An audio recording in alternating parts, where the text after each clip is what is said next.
everybody, welcome back to Forza Motorsport 7 with a showdown, if you will. You see, the Mclaren Senna is now in the game from Horizon 4 into Motorsport 7.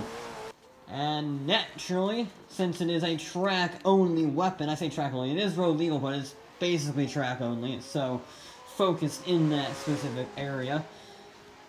And I thought, why not compare it to a bunch of other track weapons of the Ultimate series? You know, the likes of the Bugatti Zonda R, or the FXX-K, that is it, right? Yeah, FXX, yeah. Or the sister, the P1 GTR. Or if you want to go old-fashioned, the TVR Speed 12. So, I set up a series of challenges, and then I went to see which vehicle would be the best. Now, the first challenge was a traditional hot lap, but I decided to be a bit special with this one, a bit more of a homage to the Top Gear format with a standing start, one lap only, around the Top Gear test track. And it had some interesting results, you know, very interesting results between all of the vehicles, because this test doesn't necessarily test acceleration or top speed, but that is a factor. You're reaching about 160, 170 miles an hour, especially with the 1-to-1 hitting on 180, maybe? It's crazy fast. And there were some surprises. They're obviously not surprised that the FXX-K was very quick indeed, doing a blistering lap, 1:08.6, which is absurd. And one vehicle I thought would do a little bit better is the 1-to-1. You see, yes, it is crazy high power with 1,300 horsepower and all, and rear-wheel drive, but it is one of the heaviest cars here to me at 3,300 pounds, I think, 3,400. I know, it's crazy heavy, it's ridiculous. But it was almost beaten by the 21-year-old TVR around the circuit. Yeah, the 1-to-1, probably not most suited for the test track, no real straights to give it that advantage. Just the sheer speed of it is ridiculous. So I guess getting a 6th place isn't terrible. Now, the Senna, again, a vehicle I thought would do a little bit better, but considering its competition, did rather well in 4th place. You know, a little bit down, actually that's barely down, 4 times of a second down on its not road legal cousin, the GTR. And in fact, it did beat the Zonda R. And then there's the Vulcan and the Atom. Coming up is a little split screen between the FXX-K, the Vulcan, and the Senna. Yeah, the FXX-K kind of just walks away from everything. It's crazy fast. Admittedly, the Senna is surprisingly close for being on road tires and having less than 800 horsepower. But yeah, I mean, these are all blisteringly fast laps. The fact that the Aerial Atom V8 113.9 is the slowest one really goes to show just how crazy fast all these cars are. Like a 113 is the slowest.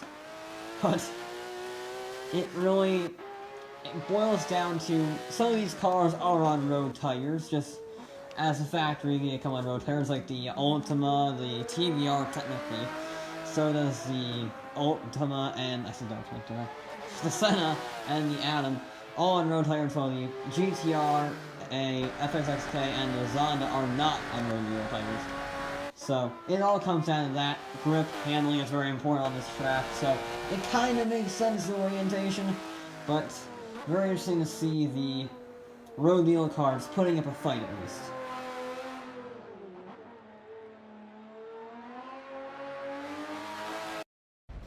Now, next up I want to do another hot lap, but this time with a bit of a twist. You see, most likely you have a lot of money buying these cars. You have to, they cost many millions combined.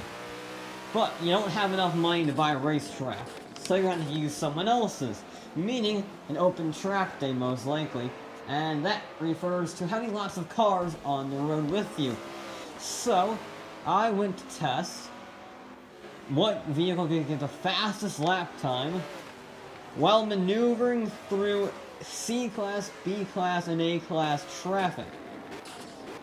Now, yes, there is going to be a lot of variety in this challenge as opposed to the top of your test track where it's just you, because, well, some cars catch at certain points, some cars get lucky with how the lower class cars are on the apex, some of them get unlucky, so it all boils down to that. But there were some very interesting results. For instance, the Speed 12 claiming a 4th place, 21 years old, is faster than the Senna. Barely, by less than 1/10 of a second, but still, faster than the Senna from, a few months ago. And once again, no shocker to anybody, the FXX-K dominates everything, because it's just crazy fast in every conceivable way. And yeah, the real challenge of this was having the confidence in your car to go for very big lunges on traffic cars, going around the outside on corners while still carrying good speed, and trying to not lose as much time as possible weaving in and out of traffic, and ideally, going all the way through all 23 cars, so you can get to the front of it, meaning you have clean air for the rest of the lap, because that means where you can actually hit every apex, every braking zone perfect as the car was. So, it is very good in that regard. Yeah, through some interesting results, as you can see here. They're very good. None of these times are particularly slow around Hockenheim. But, yeah, it's through some interesting results. The P1 GTR actually is doing rather well. Did not expect that, but there you go. Yeah, quite challenging, a little bit random just because you don't know when there's an AI car going to be doing something stupid or whatever, or traffic spinning. We had a few crashes in the actual race with the lower PI cars, so it was a bit varied compared to the hot lapping track at Top Gear, but I thought it still was an interesting experiment to conduct. My second to last challenge was normally a 0 to 100 to 0 challenge, where you're testing acceleration and braking, but since these cars are so absurdly fast, it's 0 to 150 to 0. And that means certain cars are going to struggle. Case in point, the Radical RX Turbo and the Ariel Atom with less than 500 horsepower apiece, at least in theory. You see, the Atom has a slight advantage in the fact that it weighs about as much as a feather, which is good for acceleration. However, some cars like the TVR weigh just 600 pounds more and have 800 horsepower. So, the Radical and the TVR were expected to struggle. Opposite to that spectrum, the Koenigsegg 1-1 and the Ultima 1020 are expected to do very well. Yes, they are rear-wheel drive with crazy power figures. The Ultima 1020 horsepower, the Koenigsegg 1300 horsepower. But, rear-wheel drive, you would think it would be a disadvantage, but no. They kind of just blitz it and then immediately stop. They're very good under brakes. Right, scary good under brakes, those vehicles. I think the Koenigsegg braked at 152 miles an hour, and still got stopped faster than Ultima. And yeah, there were cars that were good. Once again, it's the 21-year-old Speed 12 getting an impressive 4th. The Vulcan was not having a good time with another 9th place.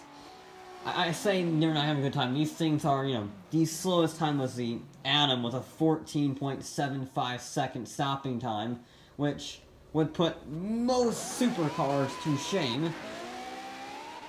And, yeah, the FXX-K I honestly expect to be a little bit better because the brakes are fantastic on that car, and it has 1,000 horsepower.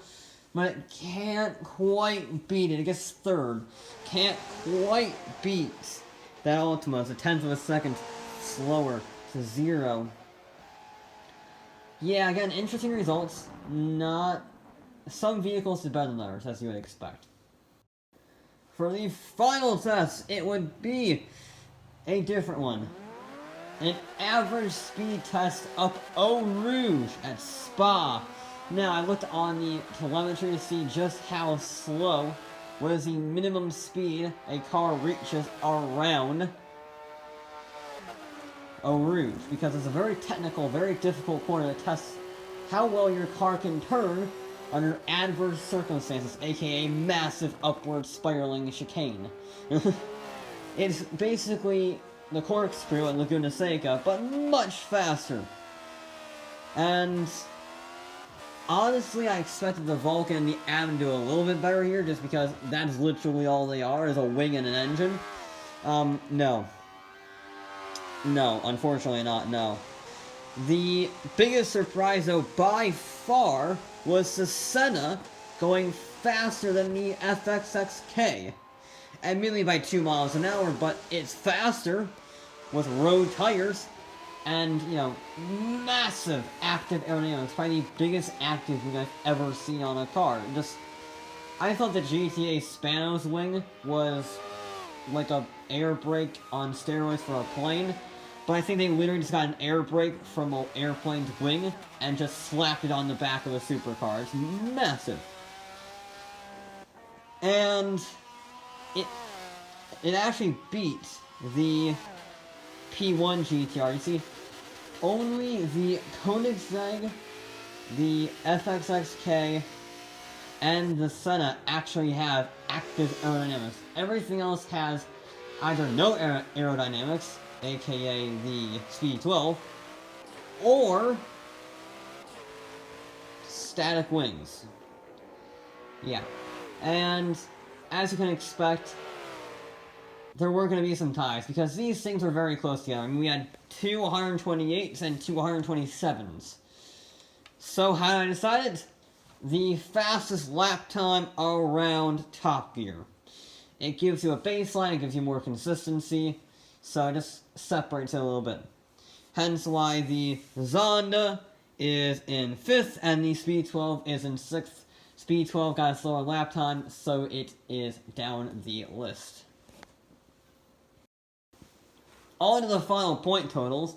The winner is no surprise to anybody. The FXX-K, I'm using the V8 Supercar scoring system, by the way.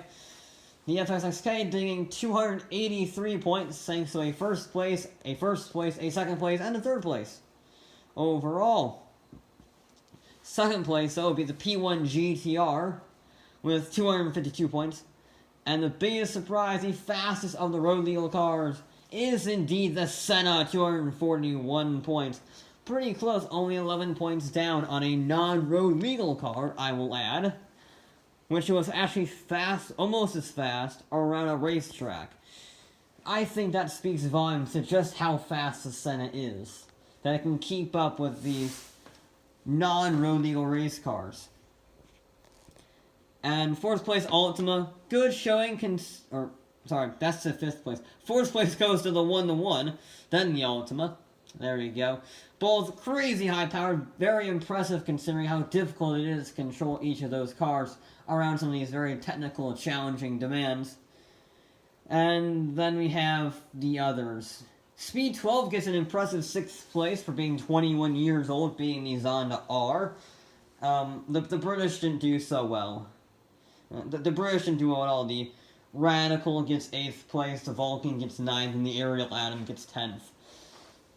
Yeah, they didn't do so well. The Atom was always expected to struggle just because it is very far down on power and has the same amount of downforce as everyone else.